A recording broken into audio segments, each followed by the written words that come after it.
सलाम पाकिस्तान 24 न्यूज के साथ मैं हूं हुदा शाह। मैं हूं ज़शान बशीर। यूट्यूब पर बराह रास्त देखने के लिए सब्सक्राइब कीजिए youtube.com/24 News HD। हेडलाइंस आप जान चुके हैं, खबरों की तफसीलात की जानिब बढ़ते हैं और सबसे पहले आपको बताएं कि secretary food security Umar Hamid को वज़रा की तनकीद का जवाब देना महंगा पड़ गया। उमर हामिद ने काबीना इजलास में गंदम बहरान के इशू पर वजारत की ब्यूरोक्रेसी पर बेजा तनकीद का जवाब दिया था, जिस पर उन्हें ओहदे से हटाकर जल्द पोस्टिंग न देने के अहकाम भी जारी कर दिए गए हैं। बाबर शहजाद तुर्क हमारे साथ मौजूद हैं। बाबर शहजाद, बताए गए इस हवाले से। देखिए, जो हालिया काबीना का इजलास हुआ था उसमें गंदम बहरान के हवाले से तफसीली गौर व फिक्र किया गया था। इस दौरान जो वफाकी वज़रा हैं उनकी जानिब से तुंद व तेज़ सवालात के जवाब दिए गए थे। वफाकी secretary food security Umar Hamid Khan की जानिब से सेक्रेटेरिएट ग्रुप ग्रेड 22 के जो उमर हमीद ख़ान हैं उन्होंने बतौर वफाकी सेक्रेटरी फूड सिक्योरिटी जवाब दिए थे। वज़रा ने नापसंदीदी का इजहार किया था। जो नाखुशगवार सूरत हाल थी वो भी काबीना इजलास के अंदर मुबैना तौर पर पैदा हुई थी ज़राए के मुताबिक, और उसके बाद जो है वो उमर हमीद ख़ान की जानिब से कुछ खबरें मीडिया में भी ज़राए से रिपोर्ट हुई थी। आज जो ताज़ा तरीन वाक़या है, उमर हमीद ख़ान को वफाकी सेक्रेटरी खुराक फूड सिक्योरिटी का जो ओहदा है उससे हटा दिया गया है। इस्टेब्लिशमेंट डिवीज़न रिपोर्ट करने की उनको हदायत की गई है, जबकि उनकी जगह आज जो वफाकी सेक्रेटरी बैनुल सूबाई राब्ता डिवीज़न है अब्दुल गफरान, उनको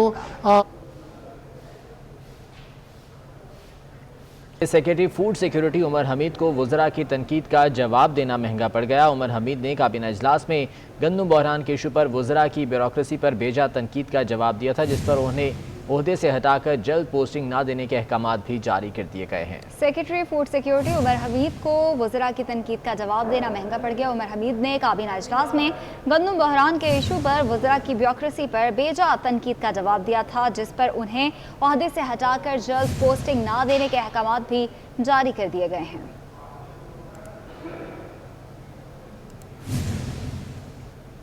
विफाकी काबीना के इजलास में गंदम बहरान पर वज़रा और सेक्रेटरी फूड सिक्योरिटी के दरमियान तनाज़ा खड़ा हो गया। काबीना के इजलास में ये मामला सामने आया था कि जब ब्यूरोक्रेसी पर तनकीद की गई थी वज़रा की जानिब से और उस पर उमर हमीद की जानिब से सख्त जवाबात भी दिए गए थे। अब ये नया तनाज़ा खड़ा हुआ है। विफाकी काबीना के इजलास में गंदम बहरान पर वज़रा और सेक्रेटरी फूड सिक्योरिटी के दरमियान ये तनाज़ा सामने आया है। सेक्रेटरी फूड सिक्योरिटी ने ब्यूरोक्रेसी पर तनकीद पर जवाब दिया था। उनका ये कहना था कि कभी ऐसा नहीं हुआ कि ब्यूरोक्रेसी को इस तरह से इल्ज़ामात का निशाना बनाया जाए। उनका ये कहना था कि गंदम बहरान में ऐसा कोई मामला नहीं है कि ब्यूरोक्रेसी शामिल हो। इसी बारे में तफसीलात जान लेते हैं। अवैस कयानी हमारे साथ मौजूद हैं। अवैस, ये मामला क्या है जो काबीना इजलास में सामने आया था और उसके बाद अब ब्यूरोक्रेसी पूरी इसके निशाने पर है? देखेंगे 27 अक्टूबर को आटे और चीनी पर ब्रीफिंग दी जा रही थी, उस पर वज़रा और ब्यूरोक्रेसी आमने सामने हुए थे। परवेज खटक ने जो है वो एक सख्त अल्फाज का इस्तेमाल किया था, जिसका रिप्लाई करते हुए उमर हमीद खान जो हैं फूड सिक्योरिटी के जो सेक्रेटरी हैं, वफाकी सेक्रेटरी, उनके ये अल्फाज थे कि मुझे 31 साल हो गए हैं लेकिन कभी ऐसे अपनी सर्विस में ब्यूरोक्रेसी के हवाले से अल्फाज नहीं सुने। और वज़ीर-ए-आज़म की तरफ देखते हुए उन्होंने कहा कि बहुत ही ये अफसोसनाक है कि वफाकी काबीना के इजलास में चीटर जैसे अल्फाज इस्तेमाल किए जाएं। जब वो ये बात कर रहे थे तो उस वक्त जो दीगर जो ब्यूरोक्रेसी जो वफाकी सेक्रेटरीज वहां पर मौजूद थे उन्होंने भी इसकी तायीद की थी, लेकिन जो परवेज खटक हैं उन्होंने फिर ये कहा था कि फिर इसका मतलब है कि क्या ब्यूरोक्रेसी आटे और जो चीनी के बहरान की क्या जिम्मेदार नहीं है, काम आप नहीं करते और बातें जो हैं अवाम की वो हमें सुनना पड़ती हैं। तो ये इस तरह के मामलात हुए। दीगर वज़रा ने भी इसमें ऐड ऑन किया था। जो फैसल वाडा थे उन्होंने कहा था कि जो काली बेड़े हैं ब्यूरोक्रेसी में उनको बाहर निकालने का वक्त आ गया है और अब अमली जो चीजें हैं इस हवाले से उसका करने का जो है टाइम है। अवैस कयानी, बहुत शुक्रिया अपडेट करने के लिए। सिंध हुकूमत का किसान दोस्त फैसला, गंदम का रेट 2000 रुपये फ़ी मन मुकर्रर कर दिया। मुशीर ख़जाना हफीज़ शेख ने वज़ीर आला सिंध से राब्ता किया है और उनके फैसले पर नजरसानी के लिए कॉल करने की कोशिश की गई है। मुराद अली शाह ने वक्त मांग लिया। तर्जुमान सिंध हुकूमत मुर्तज़ा वहाब कहते हैं किसान की मदद के लिए गंदम का रेट बढ़ाया, किसान को मजबूर किया तो वो गंदम काश्त नहीं करेगा।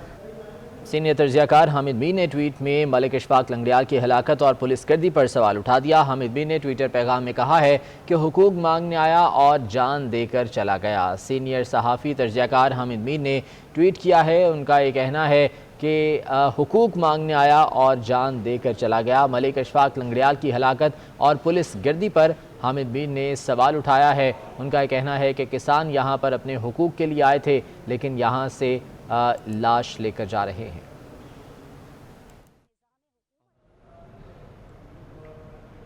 आइंदा सीजन के लिए गंदम खरीदारी की कीमत का मामला, सिंध का इकदाम मुल्क भर के किसानों के लिए बेहतरी की उम्मीद बन गया। ज़राए के मुताबिक विफाकी हुकूमत फी मन गंदम की कीमत मजीद बढ़ाने पर आमादा हो गई है। विफाकी हुकूमत ने फी मन गंदम की कीमत 1780 रुपये मुकर्रर करने की तजवीज़ तैयार कर ली। विफाक ने सिंध हुकूमत से कहा है कि 2000 रुपये फी मन गंदम खरीदारी के फैसले पर लचक दिखाए। विफाक और बाकी 3 सूबों ने आइंदा सीजन में गंदम खरीदारी का रेट 1600 रुपये फी मन तजवीज़ कर रखा है। विफाकी हुकूमत वज़ीर आला सिंध को नई तजवीज़ पर जल्द एतमाद में भी लेगी। इसी हवाले से बात करेंगे, deputy bureau chief Irfan Malik हमारे साथ मौजूद हैं। इरफान, बताएगा इस हवाले से। देखिए, बड़ा अहम मामला है और सिंध का इकदाम जो है वो पूरे मुल्क के किसानों के लिए बेहतरी की उम्मीद बन गया है। वफाकी हुकूमत, पंजाब, खैबर पख्तूनख्वा और बलोचिस्तान ने आइंदा सीजन के लिए गंदम खरीदारी का फीमन रेट 1600 रुपये मुकर्रर कर रखा है, जबकि सिंध ने 2000 मुकर्रर किया है।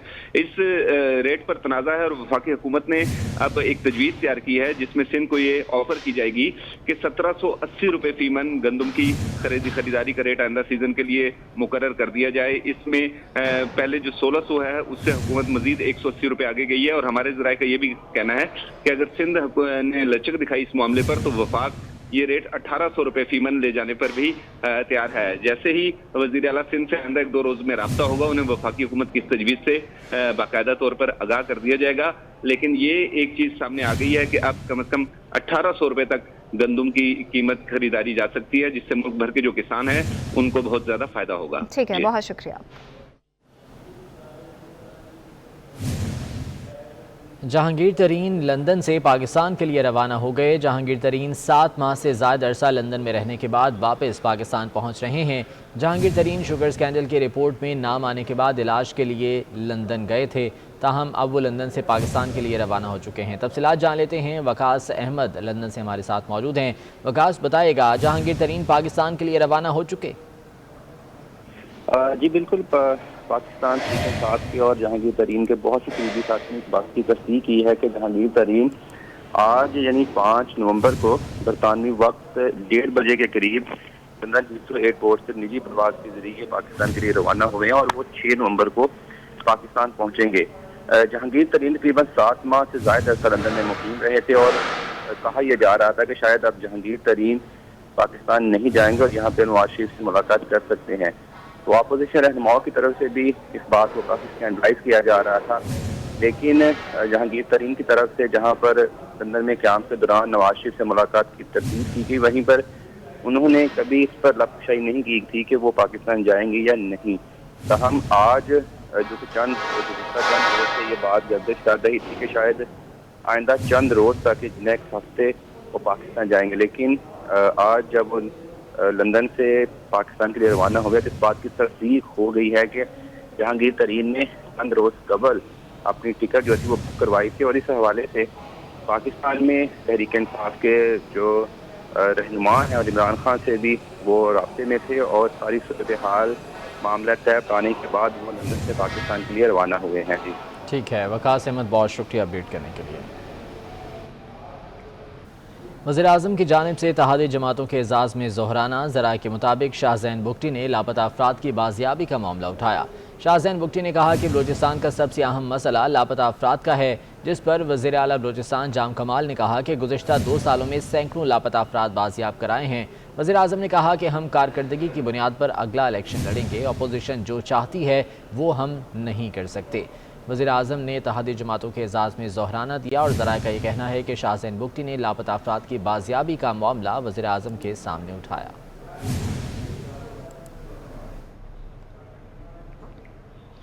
वज़ीर-ए-आज़म के मुआवने ख़ुसूसी शहजाद सैयद कासिम ओहदे से मुस्ताफ़ी हो गए। वज़ीर-ए-आज़म ने शहजाद सैयद कासिम का इस्तीफ़ा कबूल कर लिया है। आपको बताएं, वज़ीर-ए-आज़म के मुआवने ख़ुसूसी शहजाद सैयद कासिम ओहदे से मुस्ताफ़ी हो गए हैं और वज़ीर-ए-आज़म इमरान खान ने शहजाद सैयद कासिम का इस्तीफ़ा भी कबूल कर लिया है। अहम खबर से आपको अपडेट कर रहे हैं। वज़ीर आज़म के मुआविन ख़ुसूसी शहजाद सैयद कासिम ओहदे से मुस्ताफ़ी हो गए हैं और उनका इस्तीफ़ा भी वज़ीर आज़म इमरान खान ने कबूल कर लिया है। वज़ीर आज़म के मुआविन ख़ुसूसी शहजाद सैयद कासिम ओहदे से मुस्ताफ़ी हो गए हैं और वज़ीर आज़म इमरान खान ने शहजाद सैयद कासिम का इस्तीफ़ा कबूल कर लिया है। अपने ओहदे से मुस्ताफ़ी हुए हैं मुआविन ख़ुसूसी वज़ीर आज़म शहजाद सैयद कासिम और इस हवाले से इतलात हैं कि उनका इस्तीफ़ा वज़ीर आज़म इमरान खान ने कबूल भी कर लिया है। वज़ीर आज़म के मुआविन ख़ुसूसी शहजाद सैयद कासिम ओहदे से मुस्ताफ़ी हो गए हैं और वज़ीर आज़म ने उनका इस्तीफ़ा भी कबूल कर लिया है। वज़ीर आज़म के मुआविन ख़ुसूसी शहजाद सैयद कासिम ओहदे से मुस्ताफ़ी हो गए हैं और वज़ीर आज़म इमरान खान ने इतलात हैं कि उनका इस्तीफ़ा मंजूर भी कर लिया है। और आपको बताएं कि मुआविन ख़ुसूसी शहजाद सैयद कासिम ओहदे से मुस्ताफ़ी हो गए हैं। इसी हवाले से बात करेंगे अवैस कियानी से। अवैस, बताएगा क्यों मुस्ताफ़ी हुए हैं वो? शहजाद सैयद कासिम जो हैं वो उनका इस्तीफा कबूल कर दिया गया है। अब जो ये स्पेशली तौर पे जो कोऑर्डिनेशन मार्केटिंग डेवलपमेंट मिनरल जो रिसोर्सेज की जिम्मेदारियां ये दे रहे थे, लेकिन याद रहे कि पिछले माह जो ये पावर डिवीजन के मामले खुसूसी थे इनसे ये ओहदा लिया गया था, लेकिन ये इजाफी जो एक ओहदा था इनके पास था, लेकिन आज इन्होंने इससे भी रिजाइन दे दिया है। और ये आज का रिजाइन नहीं है, पहले का दिया हुआ था, लेकिन वज़ीर आज़म ने आज इसकी मंजूरी दी और अब उनको डी नोटिफाई कर दिया है। याद रहे कि इनकी जगह जो है वो ताबिश गौर को लाया गया है पावर डिवीजन में, और जो पावर के जो मामला थे बेसिकली ये वो शहजाद जो सैयद कासिम थे ये वो देख रहे थे, लेकिन उनसे वो ओहदा ले लिया गया था। लेकिन उसके साथ ये इजाफी जो एक ओहदा इनके पास था जो कि मिनरल रिसोर्सेज की जिम्मेदारियां जो दे रहे थे, लेकिन कुछ बताया जा रहा है कि जाती वजूहात की बिना पर। बरतानिया में कोरोना लॉकडाउन का आज पहला रोज़ है। ईस्ट लंदन कोरोना की दूसरी लहर से सबसे ज़्यादा मुतासरा इलाका है। क्या सूरत हाल है, जान लेते हैं। वकास अहमद हमारे साथ मौजूद हैं। वकास, अपडेट कीजिएगा। जी बिल्कुल, बरतानिया में आज नेशनल लॉकडाउन का पहला रोज़ है और इस वक्त हम मौजूद हैं ईस्ट लंदन के इलाके इल्फर्ड लेन, जो कि ईस्ट लंदन की एक बड़ी कारोबारी शाहराह समझी जाती है। इस वक्त सुनसानी का मंजर पेश कर रही है। तकरीबन 90% जो मामूलात ज़िंदगी हैं वो हमें बंद पड़े हुए नज़र आ रहे हैं। ताहम इस इल्फर्ड लेन पे सिर्फ जो सुपर मार्केट्स हैं, मेडिकल स्टोर्स हैं या छोटी दुकानें जो खाने पीने के अशिया की हैं वो हमें खुली नज़र आ रही हैं और लोग बहुत कम तादाद में यहाँ पे हमें चलते नज़र आ रहे हैं। और ये लोग वो हैं या तो किसी मेडिकल स्टोर में जा रहे हैं या किसी सुपर स्टोर में ग्रॉसरी के लिए जा रहे हैं। ये वो इलाका था जिसके बारे में इस नेशनल लॉकडाउन से कबल भी सिलेक्टेड इस एरिया के लॉकडाउन की रिकमेंडेशन दी गई थी, क्योंकि इस इलाके में केसेस बहुत ज़्यादा थे कोरोना पॉजिटिव के। लेकिन तब इस जो मशवरा था, इस सजेशन थे, इसको रद्द कर दिया गया था। अब मुकामी मीडिया रिपोर्ट्स के मुताबिक गवर्नमेंट की तरफ से जो नेशनल लॉकडाउन लगाया गया है इस पर अमल दरामद के लिए भी सख्ती की जाएगी और पुलिस के साथ साथ जो कौंसल की मॉनिटरिंग टीमें हैं वो भी ऑब्जर्व करेंगी और जो लॉकडाउन के SOPs हैं उन पर अमल दरामद करवाने की भरपूर कोशिश की जाएगी ताकि जो लॉकडाउन के केसेस उसमें कमी आ सके और ये लॉकडाउन दिसंबर में ख़त्म हो सके। अदरवाइज़ जैसा कि प्राइम मिनिस्टर बोरिस जॉनसन और मेयर ऑफ लंदन ने भी कहा था कि अगर ये केसेस कम ना हुए तो इस लॉकडाउन को। ठीक है, बहुत शुक्रिया आपका।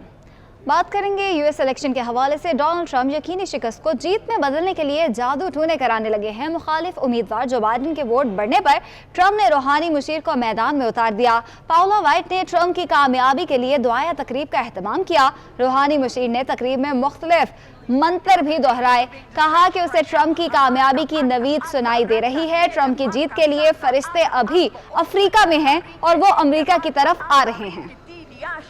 The Lord says it is done, for I hear victory, victory, victory, victory in the corridors of heaven, in the corridors of heaven, victory, victory, victory, victory, victory, victory, victory. For angels are being released right now.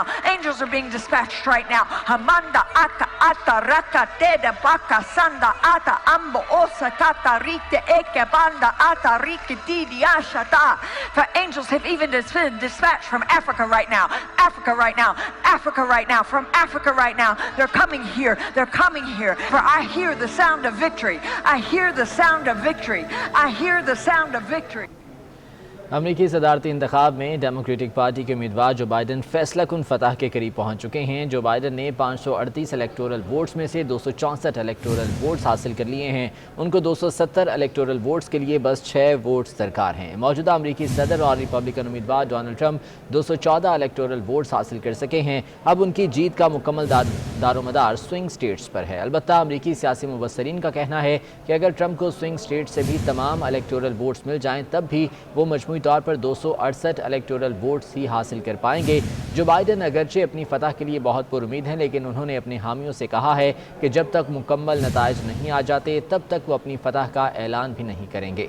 हालिया अमरीकी सदारती इंतखाब में अवामी जोशो खरोश बहुत नुमायां है, जिसका अंदाज़ा इस बात से भी लगाया जा सकता है कि जो बाइडन वो पहले सदारती उम्मीदवार बन चुके हैं जिन्होंने 7 करोड़ से ज़्यादा अवामी वोट हासिल किए हैं, लेकिन ट्रंप भी 6 करोड़ 86 लाख वोट हासिल कर चुके हैं। इस तरह दोनों सदारती उम्मीदवारों को मिलने वाले वोटों की तादाद में सिर्फ 2.4% का फ़र्क है।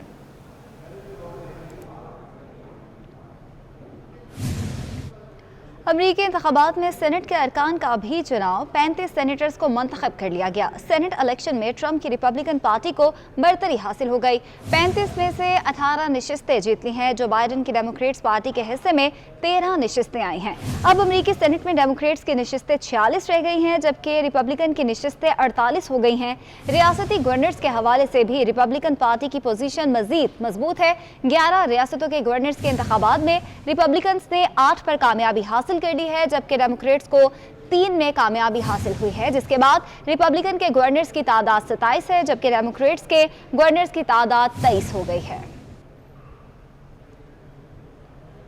तो आपको बता रहे हैं कि अमरीकी इंतखाबात में सेनेट के अरकान का भी चुनाव हो गया है। 35 सेनेटर्स को मंतखब कर लिया गया है। सेनेट इलेक्शन में ट्रंप की रिपब्लिकन पार्टी को बरतरी हासिल है। 35 में से 18 नशिस्तें जीत चुके हैं। जो बाइडन की डेमोक्रेट्स पार्टी के हिस्से में 13 नशिस्तें आई हैं।